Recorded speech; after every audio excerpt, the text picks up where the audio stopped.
ज्ञानमहर्षी परमपूज्य बाबा महाराज सातारकर यांच्या प्रवचनाचा आजचा हा 27वा दिवस आहे. 13 तारखेपर्यंत म्हणजे आता आपल्याला हुरहुर आणि रुखरुख ही लागलेली आहे. तेव्हा आज नेहमीप्रमाणे आपल्या सर्वांच्या वतीनं महाराजांचं पुष्पहार घालून आपण स्वागत करूया. या ठिकाणी पुष्पहार घालतील बाळासाहेब सातपुते, पोतीला हार घालतील केसरकर.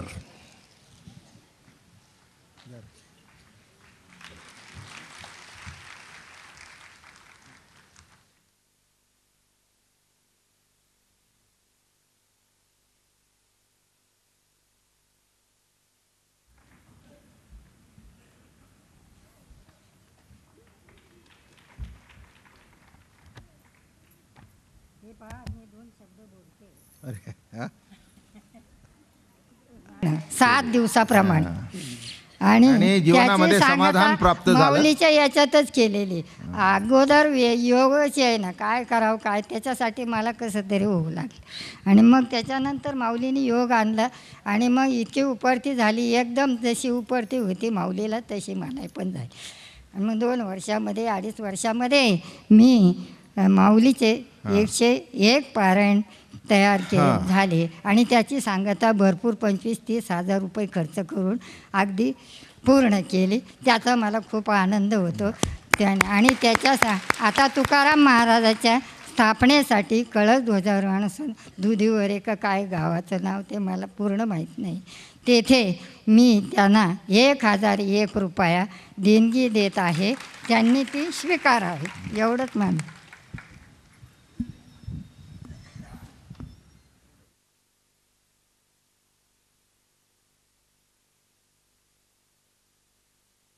पुंडलिकावरदे हरिविठ्ठल श्री ज्ञानदेव तुकाराम ज्ञानेश्वर महाराज की जय.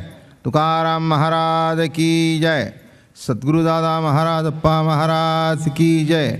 श्री गजानन महाराज की जय. नमो विशदबोध विदग्धा विद्यारविंद प्रबोधा पराप्रमेय प्रमदा विलासिया. नमो संसालना मंगलमणि निधाना सज्जन वनचंदनाराध्यलिंगा. नमो चतुरचित्त चकोर चंद्रा आत्मान भवनरेंद्रा. श्रुतिसार समुद्रा मनमथ मनमथा. नमो सुभाव भजन भाजना भवेद बकुंभ भंजना.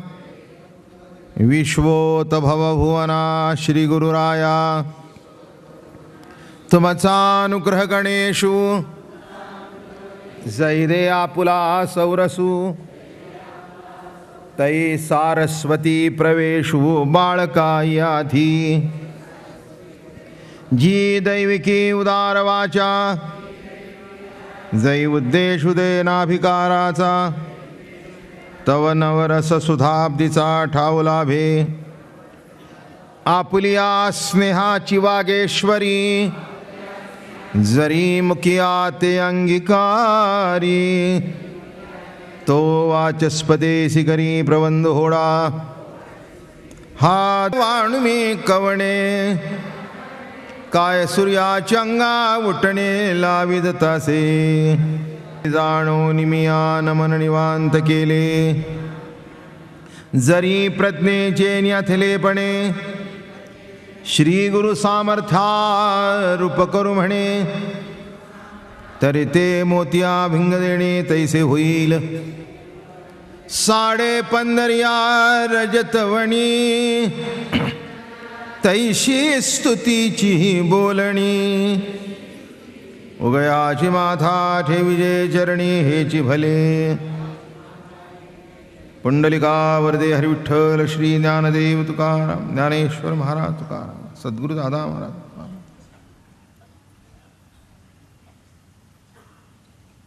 माऊली महावैष्णव संत श्रेष्ठ ज्ञानेश्वर भगवान आणि भगवान प्रभुगोपाल कृष्णजींनी अर्जुनाला गीतेच्या माध्यमातून एक महान जीवन तत्व सांगितलं. तत्वाशिवाय तर जीवन नाही. आणि तत्वाने जो राहतो, तत्वाने जो जगतो आणि जी तत्व आहेत ती जीवनामध्ये जो आचरणात आणतो तो यशस्वी होतो.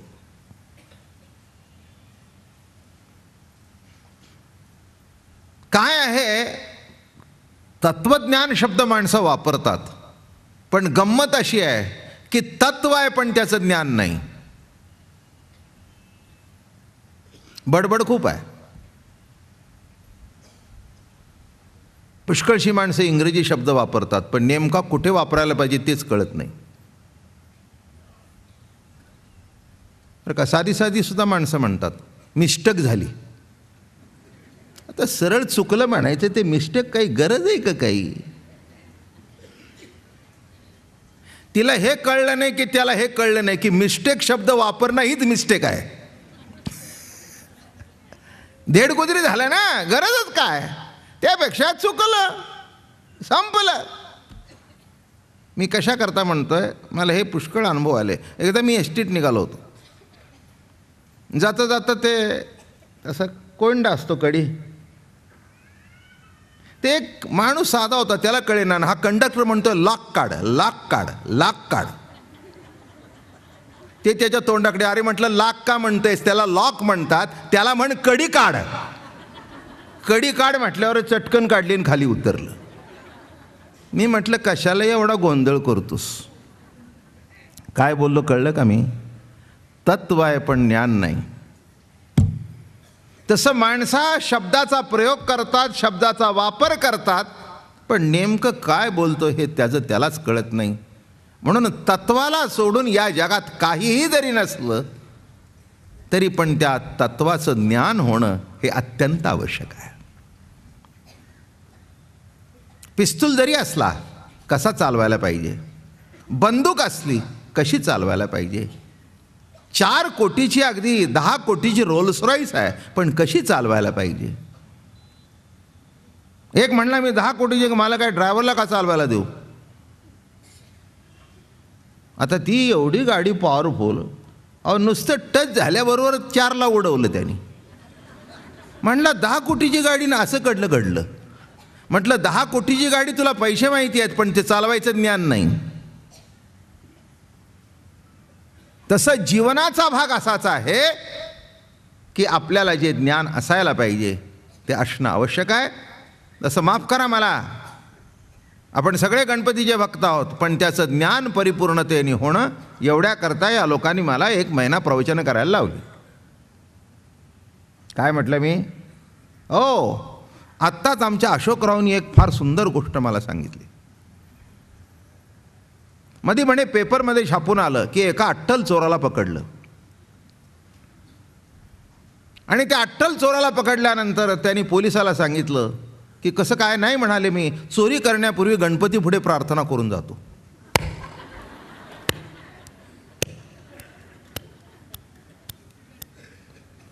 आता एवढाच जर त्या गणपतीचा उपयोग असेल तर गणपतीही धन्य आणि भक्तही धन्य. मी काय म्हटलं, कशा करता सांगितलं, आत्ताच मी तेच बसवतो आमचे महेश वगैरे अप्पा की तुम्हाला जर हे कळलं नाही की काय गणपती, प्रवचन कशा करता केली आम्ही महिनाभर, कोणत्याही गोष्टीकडे साधी म्हणून बघू नाही, केवळ रुपया म्हणून बघू नका, त्याच्याकडे लक्ष्मी म्हणून बघा, म्हणजे त्याचा अर्थ जास्ती चांगला कळेल. रुपया म्हणून बघितला तर तो वाटीत तिथे खर्च होईल, आणि लक्ष्मी म्हणून बघितलं तर अर्थ एक कळेल की लक्ष्मीच्या मागोमाग नारायण आहे. हे त्यातलं तत्व समजून घ्या. हे त्यातलं तत्व आहे.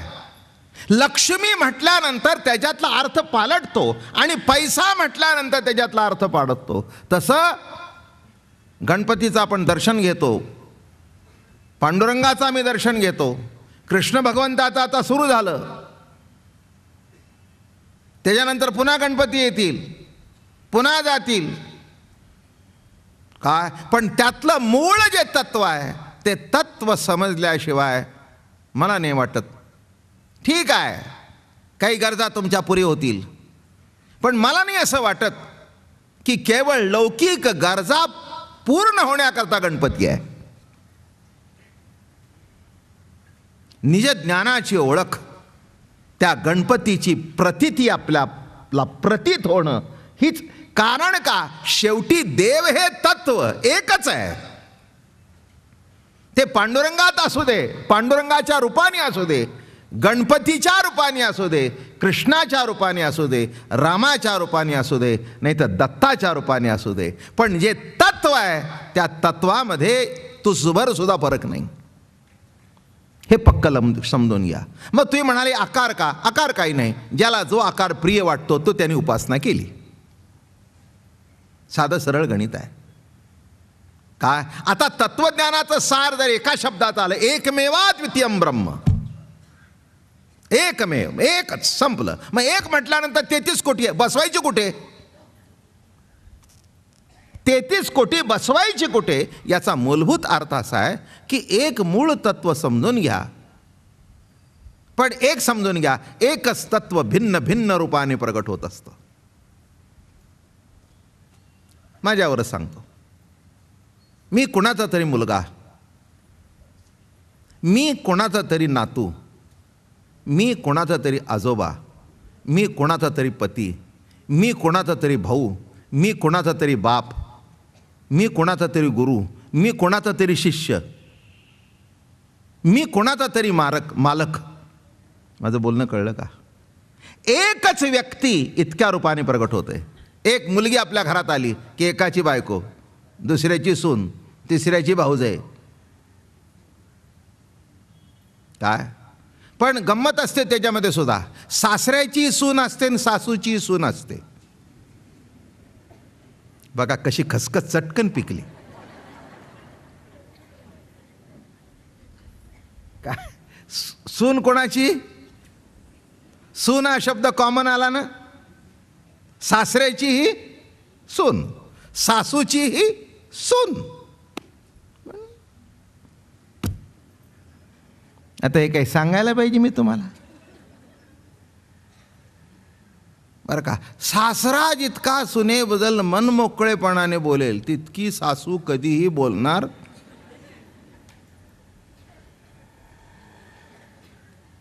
का? कधीही बोलणार नाही ती मनमोकळेपणाने. सासरा म्हणेल आज सुनबाईनी छान केलंय, मी शिकवलं. ती तिला स्वतंत्रपणाने क्रेडिट कधीही घेऊन देणार. मी कशा करता सांगतो की एकच शब्द, एकच सून शब्द, पण तो इकडे निराळा आहे, इकडे निराळा आहे. काय? इकडे बघण्याची दृष्टी निराळी आहे, इकडे बघण्याची दृष्टी निराळी आहे. मग एक व्यक्ती इतक्या रूपाने जर प्रगट होते तर मग एक ईश्वरी सत्ता इतक्या रूपाने प्रगट झाली तर काय अडचण आहे? काहीच अडचण, काहीच अडचण नाही. ज्या त्या वेळेला जे ते.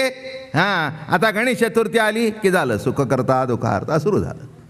आषाढी वारी की युगी 28 विटेवरी उभा. काय काय आता मिरवणुकीला निघाले कुठे? गणपतीच्या थोड्या दिवसांनी. वारी आली की काय ते पुण्यात म्हणत असतात, पालखी काय ती कोणा आली आली पालखी ज्ञानोबाची की काहीतरी चाललं. पोरं ते घेऊन निघाली. तत्वता अर्थ असा आहे की मूळचं एक तत्व समजणं हे आवश्यक आहे. आणि आमच्या परीने आम्ही प्रयत्न केला की आपल्या पुढे गणपतीचं स्वरूप लक्षात यावं, म्हणजे कुठेही इकडे तिकडे जाणार नाही. एकदा त्यातलं महत्त्व कळल्यानंतर लक्षात ठेवा, हे घड्याळ आहे, असेल काय त्याची किंमत 1000 1500 असेल, 2000 असेल, काही विशेष नाही त्याच्यात. पण या घड्याला किंमत केव्हा आहे? एखादा आपल्या वडिलाची असती वस्तू असती, बरं का. आता आमच्याकडे आमच्या आजोबांचा एक चष्मा आहे, दादा महाराजांचा. सगळ्याकडे 2-2 चष्मे आहेत. पण आप्पा आम्ही त्या चष्म्याची लक्ष्मीपूजनला पूजा करतो, कारण तो दादा महाराजांचा आहे. माझं बोलणं कळलं?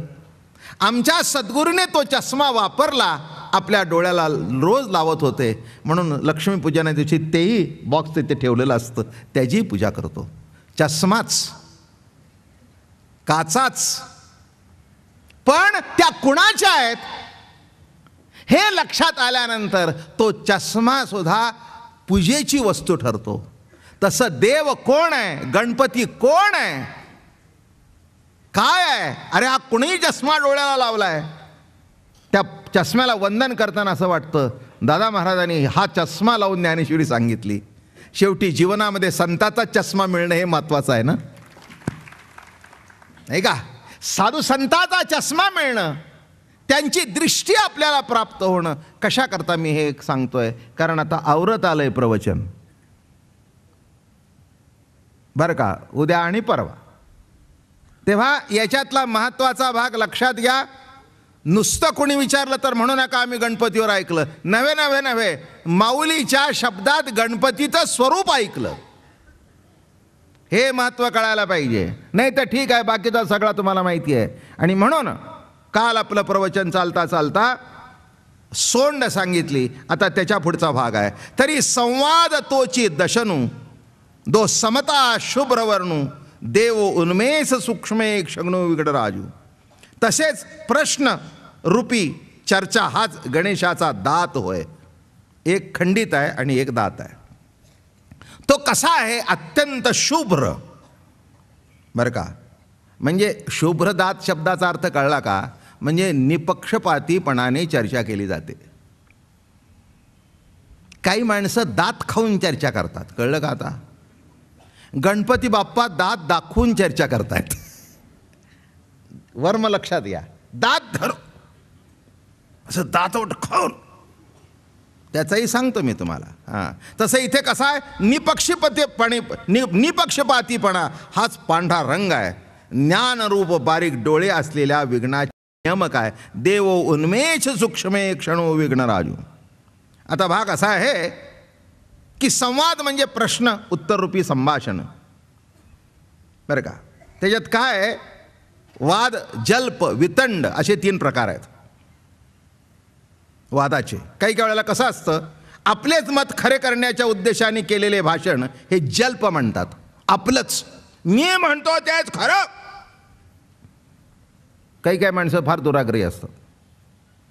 मी म्हणतोय ना, म्हणजे ते ना तुम्ही समजून जरी सांगितलं तर तो ग्रस्त कधी ऐकणार नाही. मी म्हणतो तेच खरं. अशी जी माणसं असतात ती वाद घालतात, ती कोणाचं ऐकून घेत नाहीत. तुमच्या घरात असतीलच की, काय तोटा आहे का काही? नाही तर बाहेरची तरी कोणीतरी माहितीची. काही घरामध्ये बायको जल्प करणारी असते, काही घरामध्ये पुरुष असतात, काही घरामध्ये दुसरी माणसं असतात. ऐकून घ्यायचं, चुकीचं असलं तरी हां, त्या वादाला काय म्हटलं हे प्रकार सांगतो. जल्प म्हणतात. माझंच मत खरं, बस. म्हणजे त्याच्यामध्ये तुमच्याकडून ते ऐकून घेतील. एक लक्षात घ्या, समोरच्याचं बरोबर आहे हे जरी कळलेलं असलं तरी कबूल करायचं आणि वाद घालत बसायचा, जल्प. आणि असा जेव्हा वाद होतो तेव्हा तो त्रास देतो, त्रासच देतो, नाही का? अनेक ठिकाणी असे वाद होत राहतात, नाही असं काही नाही. संसारामध्ये तर पावलोपावली होतच असतात. घरात होतात, दारात होतात, बाहेर होतात. जल्प. बरं का, मला असं वाटतं जरा खोलवर जाऊन विचार केला ना तर हे जल्पवाद करत असताना मनामध्ये जळजळ असते. काय असतं? जळाऊपणा असतो, असा आतमध्ये तापलेला असतो. आणि त्याला एकच ठरवलेलं असतं की हा जो बोलेल ते ऐकायचं नाही. काही वेळेला असं घरात आपल्या पुष्कळ घडतं, बाहेर घडतं, नाही ऐकायचं. याने बोललंय ना काय, अहो मीटिंगमध्ये सुद्धा असं होतं की एखादा जर असेल ना तर मग ते 4-5 जण ठरवतात, त्याने काही जरी बोललं तर हाणून पाडायचं. या जल्पाचं दर्शन घडायचं असेल तर TV लावावा आणि लोकसभा बघावी. TV लावा, काही नाही, ओरडतच असतात, ऐकतच नाहीत, नाही का? ऐकतच नाहीत. काय चालू आहे काय नाही. यांचं खरं असलं तरी आपण विरोधी पक्षात बसलोय, हाण. ते म्हणतात कसं, हाण. झालं, इकडून तिकडून सुरू. आणि शेवटी तो म्हणतो उद्या 1 वाजेपर्यंत सभा संपलं. कळलं का आता? आणखीन आता चांगला जल्प कळला असेल तुम्हाला की शेवटी एक संस्कृतमध्ये म्हण आहे, वादे वादे जायचे तत्वबोधा. तत्वबोधा नाही, कंठशोषा. वादे वादे जायचे कुठे? वाद करून करून करून शेवटी कंठशोष झाला, पण पदरात काही पडलं. म्हणून हा एक जल्प झाला. मग पक्षहीन पण केवळ परम दूषणाकरता केलेल्या भाषणास वितंड म्हणतात. काय म्हणतात? स्वपक्षाची मांडणी करण्याकरता स्वपक्षाची मांडणी करायची, पण परमतातलं दूषण दाखवण्याकरता आपलं मत मांडायचं आणि तुमच्यात दूषण कसं आहे हे दाखवायचं. या भाषणास वितंड म्हणतात. आपण बोलतो ना, आपल्या बोलण्यात येतो शब्द, उगीच वितंडवाद घालू नका. वितंडवाद शब्दाचा अर्थ असा आहे की आपलं मत तर प्रस्थापित करायचं. नीट लक्षात घ्या, समजून घ्या नीट. आपलं मत नुसतं प्रस्थापित करायचं नाही, तुमचा दोष दाखवायचा आणि आपलं मत प्रस्थापित करायचं. इथे वर कसं आहे? वादच. इथे कसं आहे? माझं कसं बरोबर आहे. वर कसं आहे? बरोबर बरोबर माहिती नाही, तू बोलतोयस ना म्हणजे चुकीचंच आहे. जल्प. इथे चर्चा बिरच्या याच्या तोंडातून आला ना, चोकच चोकच. काही कळायला घडतं. सुनेनी सांगितलं ना, चुकच. मग सुनी म्हणते, सासूबाईनी सांगितलं, चुकच. काही काही नवरा बायको अशी असतात, रसिकेच. त्यांनी एक सांगितलं की तिने दुसरं काढलंच. काय म्हणजे माझं म्हणणं कळलं का? हा एक जल्प निराळा. पण इथे कसं आहे? स्वमत प्रस्थापित करण्याकरता. मग तुमचं तुम्ही मत प्रस्थापित करा की नाही. आमचं प्रस्थापित करत असताना तुमचं चुकीचं कसं आहे हे माप तुमच्या पदरात घालायचं. त्याला काय म्हणतात? वितंड. आता एक जल्प सांगितला, एक वितंड सांगितला. आता शेवटी इथे शब्द काय आलाय? तरी संवाद तोची दशनो. आता जवळजवळ 1 महिना तुम्ही जे खुशीने येता, टाळ्या वाजवता, हसता, का कळलं का तुम्हाला? हा तुमच्या माझ्यातला संवाद आहे. हे मूळ लक्षात घ्या. कारण का मला संवाद सांगायचा आहे. बाकी वादाचे प्रकार सांगायचे म्हणून 2 सांगितले. त्याच्यात काही विशेष महत्त्वाचा भाग आहे असं नव्हे, पण का सांगितलं माहिती असावं. मी एकच सांगतो तुम्हाला, जल्पवाद करून कधी जमणार नाही, वितंडवाद करून कधी जमणार नाही. संसार जर चांगला चालायचा असेल तर पती पत्नीमध्ये संवाद असायला पाहिजे. हे एवढं जरी कळलं तरी गणपती पुष्कळ होईल आपल्याला. माझं बोलणं कळलं? पती पत्नी म्हणजे काय पाहिजे? संवाद. बरं का? बोलून चालून हसून खेळून. ते असं करायचं आहे, तसं करायचं आहे, नाही नाही ते असं नाही, बरं बरं बरं बरं ठीक आहे, चला या वेळेला तुमचं पण पुढच्या वेळेला माझं ऐकलं पाहिजे. चला. काय होतं ना, दोघाला एकमेकाचं ऐकावंच लागतं. म्हणजे एका ठिकाणी राहायचं असेल तर, एका ठिकाणी राहायचं असेल तर संवाद साधावाच लागतो नाही का? ते जर जमायचं नसेल तर संवाद जमणार नाही. मी म्हणते ते खरा. काय केलं तुम्ही? काय केलं? नुसतं पैसे आणून दिलं म्हणजे घर चालत नसतं. झिजले झिजले. लग्न करून येता माझ्या बापाने 5 तोळ्याच्या बांगड्या घातल्या होत्या. तुमच्या घरातली भांडी घासून घासून 2 तोळे झिजले, फक्त 3 तोळे राहिले. कळलं का कसं सुरू झालं? बघा मोजून घेतलं होतं ना तुमच्या बानं मोजून 5 तोळे, 3 तोळे झाले. कशाने? काय नाही काय बरं झालं हो, तुम्ही कमवलं, माझ्या परीने मी संसार सांभाळला. आपण दोघांनी देवाच्या ब्राह्मणाच्या साक्षीने हातात हात घेतला. तुम्ही तुमच्या परीने कष्ट केले, मी माझ्या परीने कष्ट केले. आज आपण इथपर्यंत आलो. आपली मुलं मोठी झाली, बरं चाललंय. ठीक. संवाद. शेजारच्यानी बघा काय केलं आता. अगं तुझं शेजारच्याशी लग्न लागले का माझ्याशी लागले?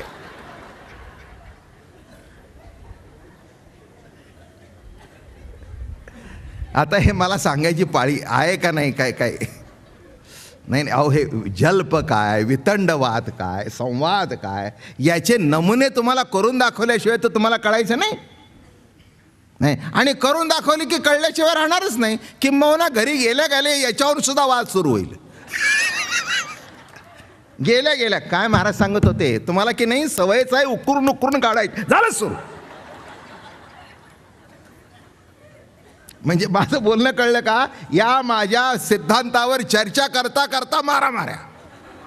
मुलगा बरोबर होता, तो म्हणला बाबा आई जरा नीट लक्ष द्यावा. महाराज म्हणले, महाराजांनी वर्णन केलं पण संवाद, अरे म्हणले गेलंच डोक्यातून. माझं म्हणणं थोडंसं नीट लक्षात घ्या. तसं इथे काय आहे? कृष्ण अर्जुनाचा संवाद आहे. ज्ञानेश्वर महाराज श्रोत्याशी संवाद साधतायत. हे सगळं जर एकंदर बघितलं तर हा सगळा संवाद आहे. दुसरा अगदी वेदांताच्या भाषेत सांगायचं, अगदी गोष्ट सांगायची म्हटली तर शंकराचार्य आणि मंडन मिश्र वादच. शंकराचार्य आणि मंडन मिश्र असं तसं नाही, तुझं मत खरं का माझं मत खरं. जिथे खंडन आणि मंडन आलं, खंडन नाही मंडन नाही, एकमेकाची मतं समजून घेणं नामे संवाद. नीट समजून घ्या, फार उपयोगी पडेल तुम्हाला. खंडन मंडन नाही. खंडन म्हणजे काय? एक मंडन केलं की दुसऱ्याने खंडन केलं, हे तुमचं असंच आहे. नाही नाही असंच आहे. खंडन आणि मंडन करोच नाही. काय संवाद? हो आता आपल्या मुलीचं लग्न आलं, हो मुलगा चांगला आहे, चांगला आहे, बघून टाका. तुला काय झालं बोलायला? हां ₹1,00,000 हुंडा मागतोय. ते म्हणली अहो जरा नीट शांततेने बसा. हां एवढं वस्कन अंगावर यायला काय झालं? नाही म्हणजे खेकसायला काय झालं? जरा शांततेत घ्या, संवाद करा. हां अहो ठीक आहे, माझं बोलणं तर ऐकून घ्या. संवाद सांगतोय बरं का. बरं बरं बरं सांग. मग चांगलाच असलं की नाही? अहो अगं पण तुला काही कळतं का नाही? अकल आपल्याला परवडेल का? हे बघा तुम्ही जरा खाली बसा, माझं ऐका नीट. हे बघा 5-50 हजाराकडे बघू नका, आपल्या पोरीचं कल्याण होईल ना. वाईट मिळालं आणि मग घरात येऊन राहिली आणि आयुष्यभरची पोचावी लागली, लाखोनी जाईल.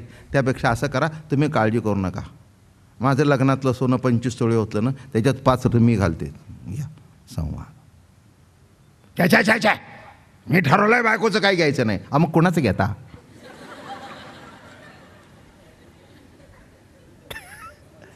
काय अहो कोणाचं घेता? आणि शेवटी ती म्हणली अहो मी तुम्हाला देत नाही, माझ्या पुरीला देते. तुम्ही म्हणला एवढं ₹1,00,000 ₹2,00,000 परवडणार नाहीत म्हणून मी तुमच्याशी संवाद साधते. आम्ही बायकाचं घेतो. उगीच वाद करू. याच्यातून मी काय म्हणते नीट आहे. मग दुसरा म्हणला अगदी तुझं बरोबर आहे, ठीक आहे, पण एका अटीवर तुझं घेणार. घेतो मी तुझं. रिटायर झाल्यानंतर जी ग्रॅच्युटी येईल त्याच्यातून पहिलं 5 तोळे. हां मी 5 तोळे नाही 10 तोळे घेईन. 5 तोळे कशा करता? व्याज नको का द्यायला? माझं सोनं जर तुम्ही वापरलं, काय गोड संवाद. अगं काय म्हणाला, तुझं माझं आयुष्य इतकं सुंदर झालं ना, अजून 5 माग देईन. येणारच आहेत.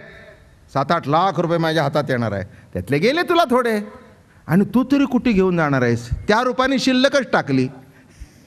ती सुद्धा इन्व्हेस्टमेंटच आहे. तुला दिलं म्हणजे कुठे दिलं? तू काय घेऊन जाणार आहेस का? नीट लक्षात घ्या. आयुष्यात संवाद साधायला शिका. संवाद साधायला शिकल्यानंतर बरं का, हो एखादी गोष्ट आपल्या पत्नीने सांगितली, योग्य असेल ती तिची मान्य करायला काही हरकत नाही.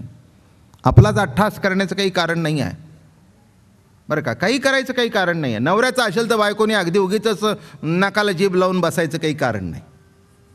असेल तर योग्य. पण एक लक्षात ठेवा, हा गणपती एवढ्या करताय की दोघांनी योग्य बोलावं, दोघांनी योग्य वागावं आणि योग्य बोलण्यातून, योग्य वागण्यातून, योग्य चालण्यातून जीवन हा एक संवाद होतो.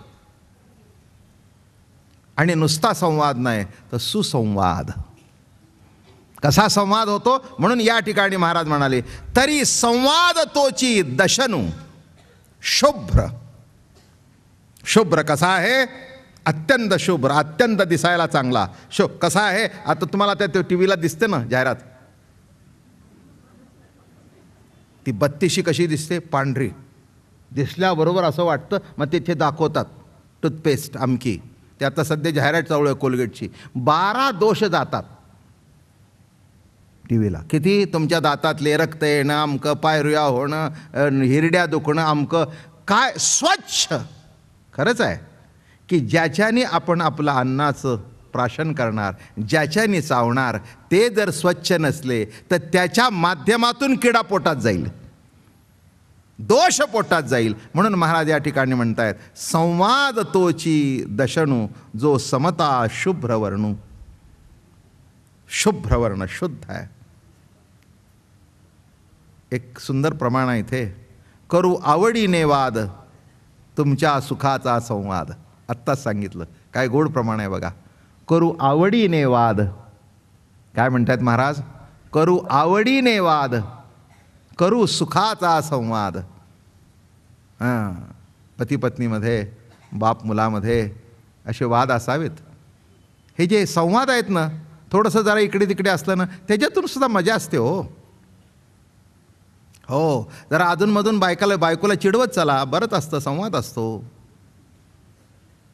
अरे का, जरा बायकोनी सुद्धा नवऱ्याला अधूनमधून चिमटे काढावे, संवाद असतात हे. तुम्ही म्हणाल चांगलं शिकवत आहे आमच्या बायकांना आणि पुरुषांना. मी काही चांगलं शिकवत नाही आणि वाईट शिकवत नाही. तुमचा संवाद राहावा एवढंच माझा हेतू आहे, दुसरं काय माझा हेतू आहे? नाही का? अहो, चेष्टा मस्करीतून संवाद साधला जातो बरं का, हे लक्षात घ्या. विनोद हा विनोदाकरता नसतो, त्या विनोदातून वृत्ती कशी होते? अशी मोकळी होते, मोकळी होते, मोकळी होते. हां, जरा बायकोला उठायला उशीर झाला, हां झोपून राहा, आहे ना आम्ही हाताखाली बिनपगारी गडी, झोपून राहा, काय तुम्ही काळजी करू नका. आणि रोज तुम्ही एवढं करता, आज एक दिवस आम्ही केलं तर काय, आज अगदी एवढं हिनवायला नको बरं का. काय झालं त्याच्यातून? ह्याच्यातून काही भांडण आहे, याच्यातून काय उणं आहे? हे उणं नाही, हा संवाद आहे. आणि संवाद शुभ्र वर्ण आहे, ज्याच्यामध्ये कुठे टक्के टोणपे नाहीत किंवा खवचट बोलणं नाही. खवचट बोलणं असं असतं. मग ते तुमच्यासारखं वर उशिरापर्यंत झोपायला आम्हाला जर मिळालं असतं लग्न झाल्यानंतर, इति सासू भाग्यवान आहेस बाई.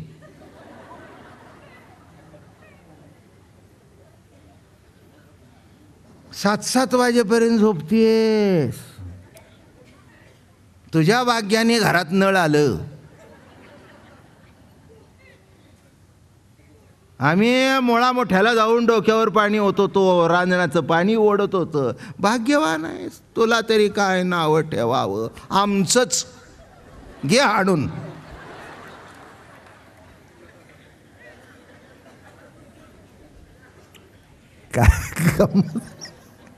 आता तुमचं जर हाणून घ्यायची इच्छा असेल तर त्याला पुढच्या पिढीने तरी काय करावं?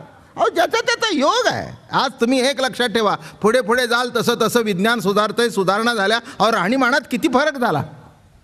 एक 50 वर्षापूर्वी पुण्याला आला असता तर इथला समाज निराळा दिसला असता, आणि आज आला तर आजचा समाज निराळा आहे. एक 20 वर्षापूर्वी पंजाबी ड्रेसच नव्हता, आता जिकडे तिकडे पंजाबीच घुसला. अहो, कपड्यात नुसता घुसला नाही, खाण्यात सुद्धा घुसला. नुसतं कपड्यात घुसला का? खाण्यात सुद्धा. कुठेही जावं रस्त्याने पंजाबी ढाबा, कुठेही जा. मी सगळेजण इतके मनसोक्त असतायत कारण सगळेजण जाणारेच आहेत त्या ढाब्यात. बघा, नुसतं मी न जाता इथे उच्चार केला तर त्यांना किती आनंद वाटला. मग ऐकून जर आनंद, तोंडात जर पालक पनीर गेलं तर काय आनंद वाटत असेल. मी कशा करता सांगतोय, माणसांच्या आवडी काय काय ती रुमाली काय. मी एकदा असंच मला नेलं, मला त्यांनी विचारलं रुमाली पाहिजे का, म्हटलं आहे खिशात आहे. अहो किती केलं ते बुवा माणसं, आम्ही बावळटच ना शेवटी. मी म्हटलं खिशात आहे.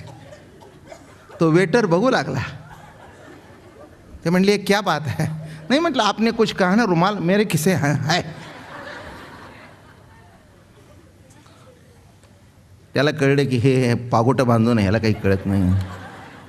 तो म्हणला वैसा नहीं है, और रुमाली ऐसी पतली होती है, रुमाली प्लेन और विथ बटर. म्हटलं कशाला मस्का लावतो, दे ना काय. माझं बोलणं कळलं का. मग काय एक एक एक एक एक एक प्रकार सगळं घुसलं. संवाद बघा, माझा संवाद चालू आहे म्हणून एवढी माणसं शेवटपर्यंत आप्पा टिकून आहेत. तर कशाला कोणी येतो एवढ्या लांब. नाही नाही, यंदा तर सगळ्या श्रोत्यांची खरंच अगदी तुम्हाला हात जोडले पाहिजे, पाठी थोपटली पाहिजे. तर मी पाऊस म्हणत नाही, पूर म्हणत नाही, आलं म्हणत नाही, काही नाही. हजर जिकडे बघावं तिकडे जागा भरली. काय आता ही म्हातारी बोलली सुद्धा, ती सुद्धा इथे बसलेली काय माहिती, जागा सोडत नाहीत. मला एकच सांगायचं आहे, आयुष्यभर एवढंच करा, ज्या जागेवर बसलाय ते आयुष्यभर सोडू नका, म्हणजे खूप चालेल. बस एवढंच आहे सार आहे याचं. काय गणपतीच्या पायाशी जो बसलाय ती जागा आयुष्यभर सोडू नका. तो गणपती बाप्पा, पांडुरंग, राम म्हणा, कृष्ण म्हणा, काहीही कमी पडून देणार नाही, पण ती जागा सोडू नका.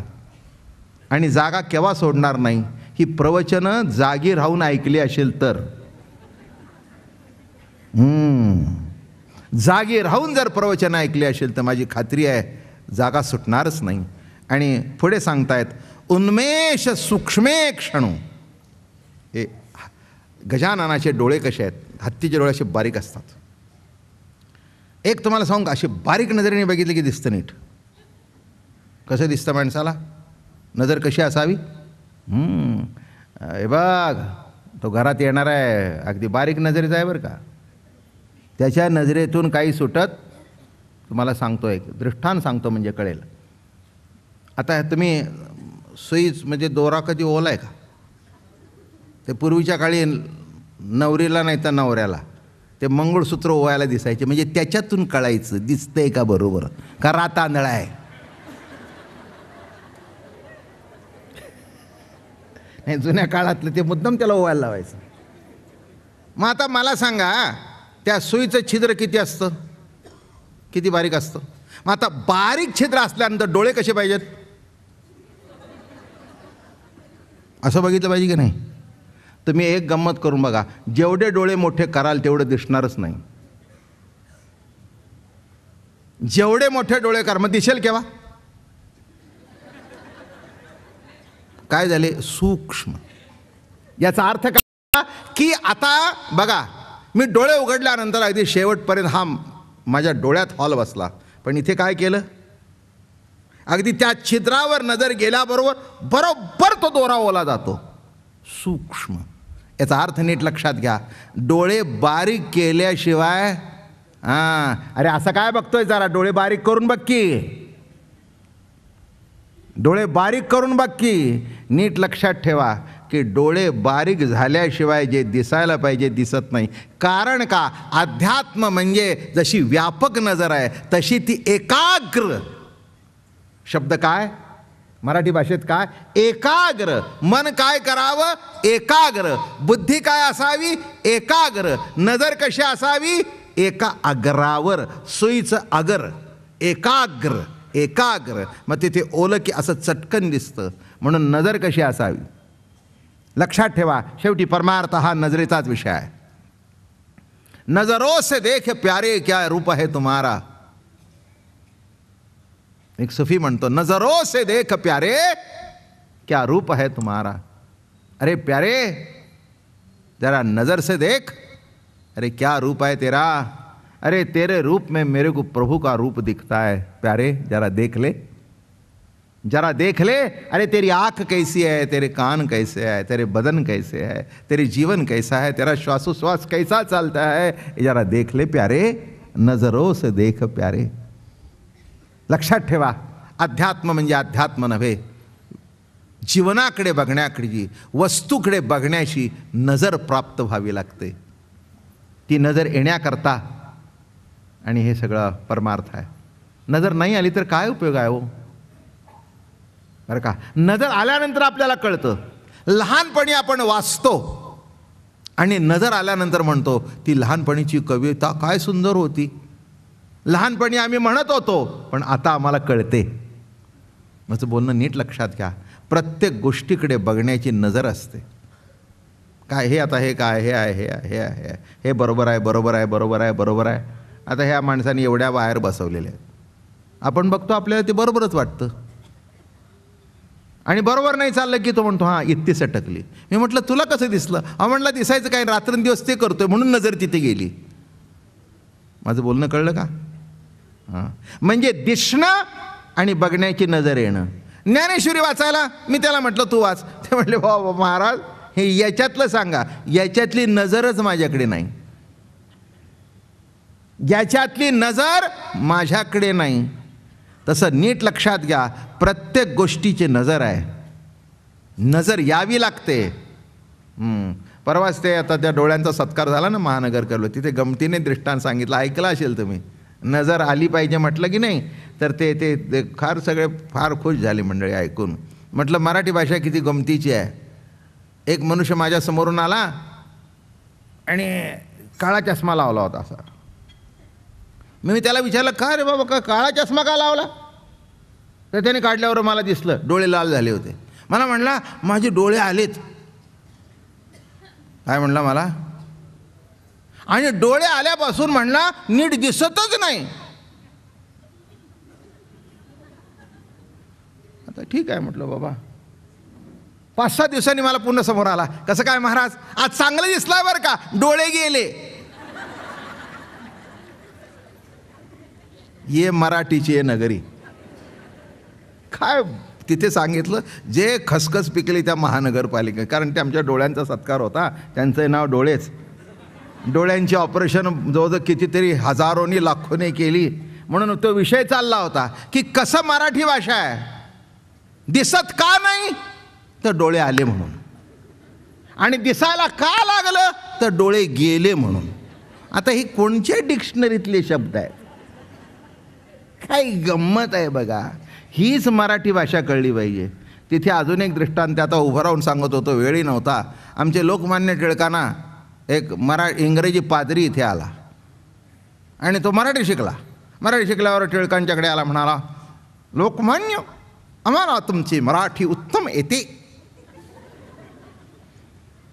ते ग्रॅमर बिमर त्यांनी पाठ केलं. बरोबर, ती माणसं हुशार असतात तसे, त्याच्याबद्दल काही प्रश्न नाही. अगदी तुम्हाला जेवढं व्याकरण येत नाही तेवढं त्याला येत होतं. टिळक म्हणाले तसं नाही हो, ती आमची प्रॅक्टिकल लँग्वेज आहे, ते तुम्हाला समजलं पाहिजे. नाही हो म्हणाले, काही असू दे मला चटकन समजतं, तुम्ही काही सांगा चटकन मी तुम्हाला भाषांतर करून सांगतो. ठीक आहे म्हणले. मग 2-4 मिनटं झालं. काय म्हणाले, मग त्यांची एक अशी मुलगी होती घरातली, तिला बोलवली. म्हणले बाई इकडे, हे तुला पाहायला आलेत.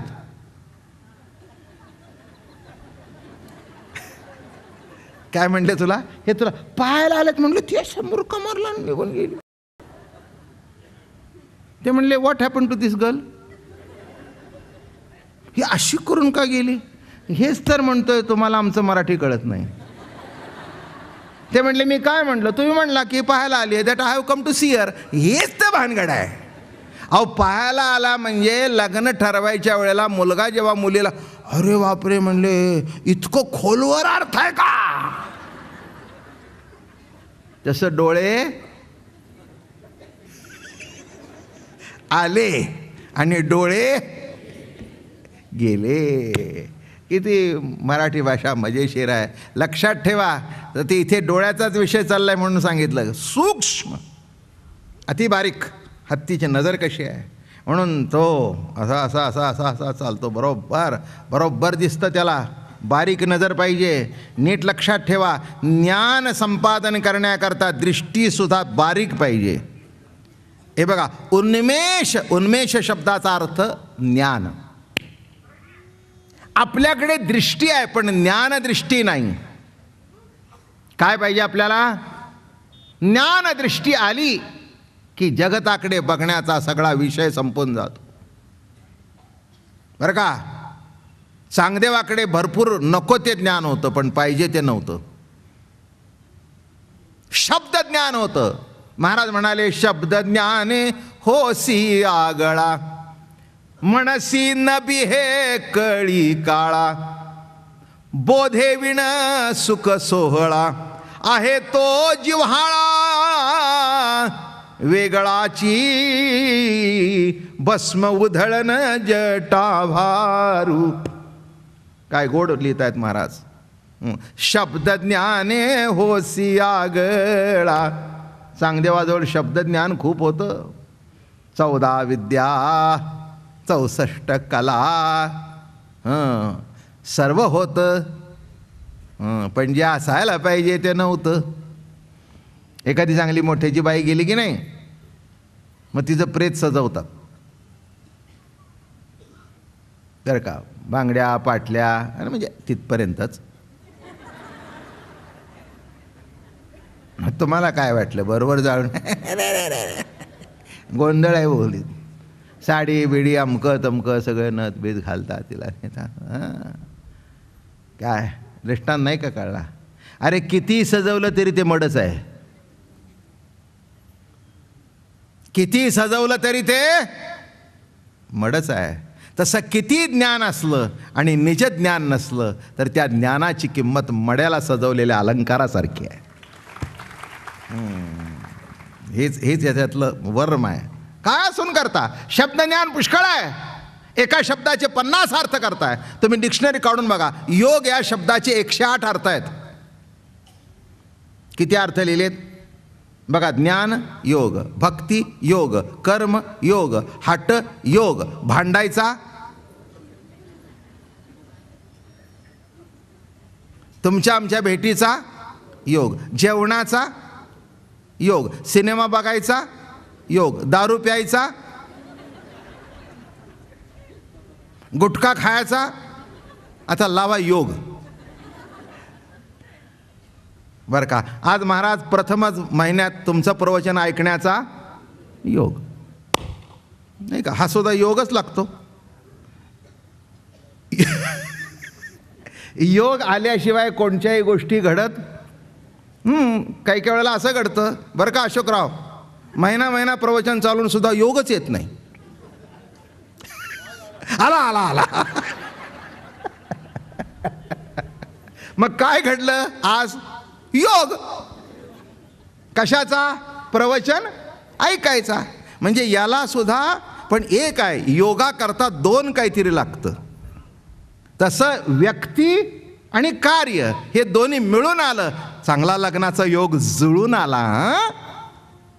काय म्हटलं पुढचा अजून शब्द, योगायोग. योगायोग. तसे या गोष्टी सगळ्या जुळून याव्या लागतात. त्याच्याकरता काय लागतं?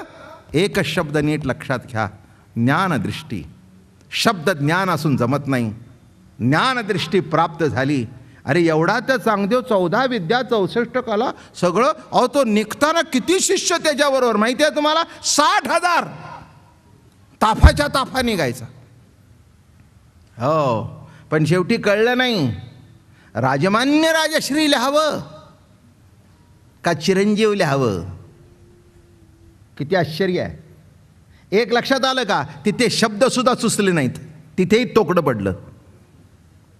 कारण जे भेटायला आला ब्राह्मण त्यांनी सांगितलं, महाराज अलौकिक अलौकिक अलौकिक अलौकिक. काय अलौकिक? हो रेडा बोलो रेडा बोलो. ज्याच्या घरी जेवायला गेले त्याचे पितर आणले. अरे बाबा हे तर काही निराळच आहे. मग काय लावं? नाही म्हणले, एवढा मोठा अवतारी पुरुष दिसतो, आपण पत्र लिहावं माहिती आहे आपल्याला. मग आता घेतलं टाक, ली म्हणाले.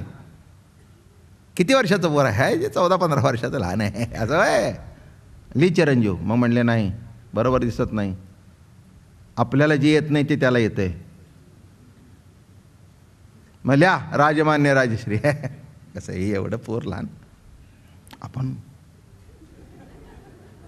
ते अशाचे 14 वर्षाचं 15 वर्षाचं, आपण 1400 वर्ष जगलो. पण एका चिमुरडीने उतरवली त्यांची. ते चांगदेवाला काय सवय होती माहिती आहे का? त्यांना ती संजीवनी विद्या येत होती. मग अशा समाधी लावून बसायचा. 6-6 महिने डोळे झाकून बसायचा बघा हा ग्रस्त. 6-6 महिने बसायचा आणि त्या गावातली जेवढी प्रेतं आहेत ना तेवढी तिथे मांडून ठेवायची. आणि एकदा डोळे उघडले की नाही 6 महिन्याने विचारात कोण आहे, किती प्रेतं ओ म्हणून उठायची. काय ताकद होती बघा. आता एवढा किती झाला. आणि त्याला अहंकार चढला की मी कोण आहे म्हटलं की सगळी पण त्या गावाला उपाधी झाली हो. 6 महिन्यातला प्रेताचा साठा म्हणजे काय व्हायचं. एक मेलन शेजारी राहिले तर आपल्याला काही काही नेता जे फुटतात ना त्यांना नेता सुद्धा जे खांदे देणारे असतात त्यांची पंचायत होते. ते घरी आल्यानंतर 2 दिवस जेवत नाही. काय वास सुटला होता म्हणले, कोणी हात लावायलाही नाही, पाऊस पडत होता, अवघड असतं. आणि अशी कुजलेली हे चौघही निघाले होते त्या रस्त्याने. एक म्हातारीचं कुत्रं मेलं होतं. ते त्यांनी सांगितलं जा मुक्ताबाईला की ही अशी मेलेली माणसानं हा उठवतो. अरे म्हणले देव झाला मग हा. एक लक्षात घ्या, जे महापुरुष असतात ते ईश्वरी घटनेच्या आड येत नाहीत. जे काही आहे बस त्याच्यामध्ये कधीही बदल करत नाहीत. फक्त एकच करतात, जे जे घडेल ते स्वीकारण्याची शक्ती देतात. शक्ती देतात, शक्ती देतात. असं कोणी म्हणू नये की तुम्ही चांगलं करायला लागल्यानंतर लोक लगेच हार घालतील. कशाचे घालतील कोणाला माहीत. असं समजण्याचा काय तुम्हालाही अनुभव आहे आणि मलाही आहे. काय घडलं आपल्या त्या सप्त्याच्या टायमाला. अगदी हारतो रे काय. तरी पण या मंडळीने ते कार्य चालू ठेवलं. आज काय किती आनंद आहे. काय आम्ही त्याच्यातून गेलो. लक्षात ठेवा, हे होतंच, हे होतच असतं. चांगलं होतं, वाईट होतं, सुख येतं, दुःख येतं, खरं वाटणीला येतं. जे तुम्ही केलं नाही ते तुमच्या नावावर चिकटवलं जातं. जे तुम्ही करत नाही ते करता म्हणून सांगितलं जातं. कळलं का तुम्हाला. हे जग म्हणून तुकाराम महाराजांना जेव्हा असे वाईट प्रसंग आले काय म्हणावं. हे जग नाही म्हणले ओ काय, ओ काय म्हणाले. अवघड असतं. पण एवढ्यातून मार्ग काढण्याचा सामान्य माणूस खचून जातो. आणि ज्याच्यामध्ये देवाचा आशीर्वाद आहे, ही मंडळी त्या काळापासून टिकून राहिली. म्हणून आज खऱ्या अर्थाने श्रीमंत गणपती पावरणी आहे. हे मान्य करायला पाहिजे तुम्हाला. पावरणी आहे. बघा आता ते देऊळ काय, ते चांदीचं काय, अमकं काय तमकं काय, सोन्याचा येऊन बसला. म्हटलं गणपती बाप्पा काय मजा आहे, काय मजा. नीट लक्षात ठेवा, हे जे आपण टिकून राहतो ते टिकेला टिकून राहणं आणि एवढ्या करतात आशीर्वाद लागतो. एवढ्या करता आशीर्वाद लागतो. हे वर्म लक्षात घ्या, कधी विसरू नका. मग हा झालं ते असे ते कुत्रं पडलं होतं. नाही म्हटले उडत होतं. मग त्या मुक्ताबाईच ती एकदमच मुक्त होती बघा. ती कशात अडकलेली नव्हती. तिथे ती गेली. त्या म्हाताऱ्याला विचारलं काय काय हे म्हातारे म्हणले, हां तू तर जिवंत आहेस आणि या मड्यांच्या ओळीत का बसलीस. ही सगळी जिवंत, तू जिवंत आणि एकटे सगळे मोडे. अगं म्हणली बाई मला जीवा व्हायला कोण नव्हतं, एवढं कुत्रं होतं म्हणली. ती मेलं म्हणून मी त्याला येऊन गेली. चांगदेव बाबाने डोळे उघडले की ते कुजीवन होईल. मुक्ताबाई त्या कोत्र्याचं शेपट बघितले, हाड मेल्या म्हणले. आणि मेल्या म्हटल्यावर संजीवनी मंत्र झाला. ते उठून पळू लागलं कुई कुई कुई कुई करत. निघून गेले. आणि मग नुसतं ते कुत्रं उठलं नाही, सगळ्यांच्यावर दृष्टी टाकल्यावर जे निजले होते ते उठून गेले सगळे आपल्या घरी. झालं. योग असा की त्या दिवशीच हे सावध झाले. कोण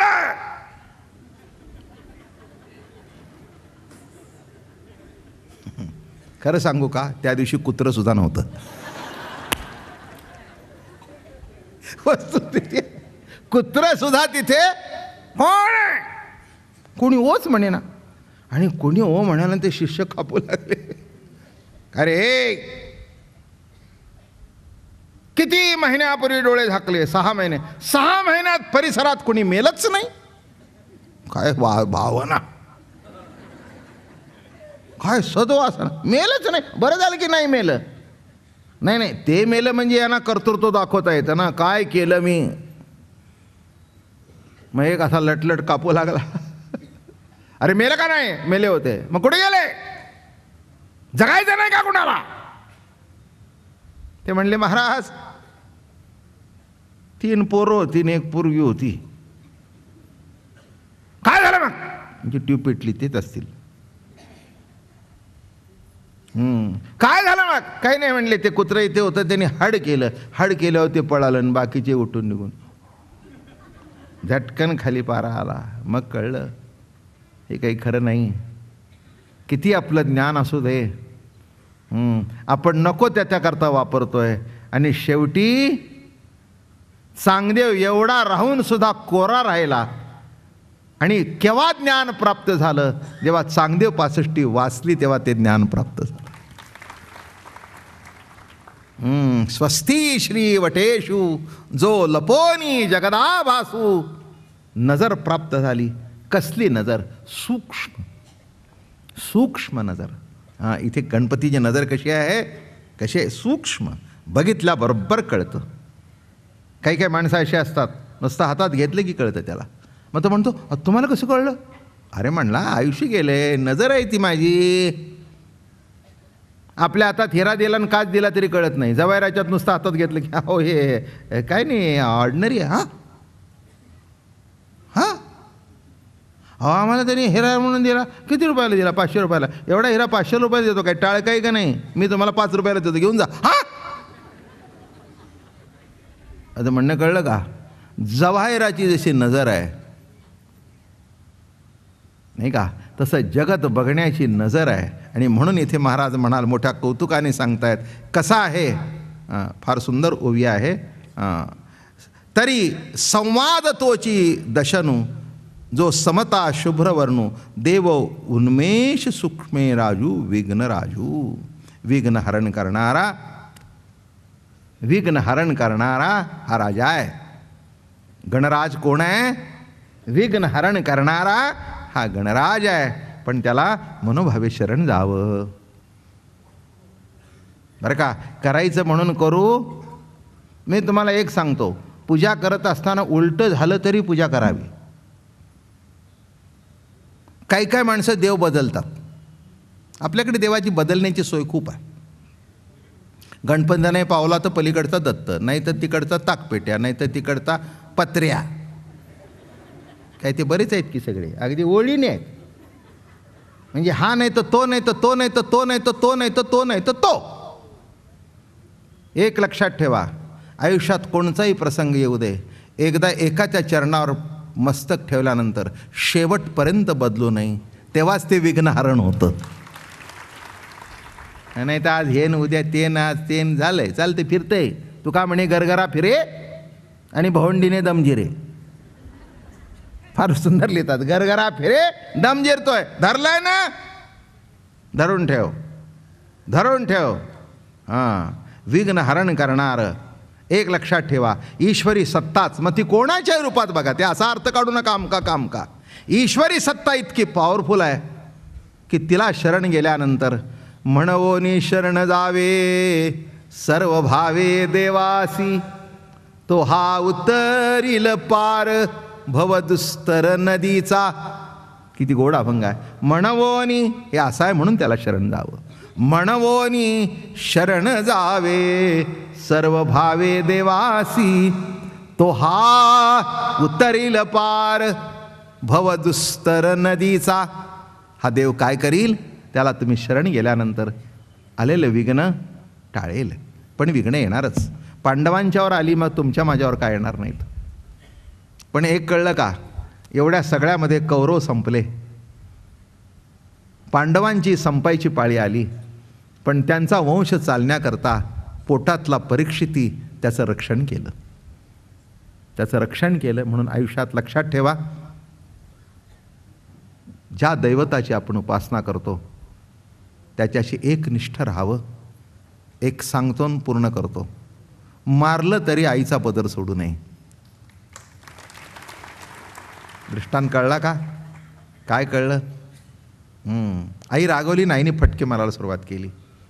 ती पोरं फार हुशार असतात, तेच शिका तुम्ही. ते लहान पोराला अशी मारत होती आणि ते पोरं काय करत होतं माहिती आहे का? आहे काय मजा आहे हो, आहे. मी म्हटलं हे शिकण्यासारखं आहे.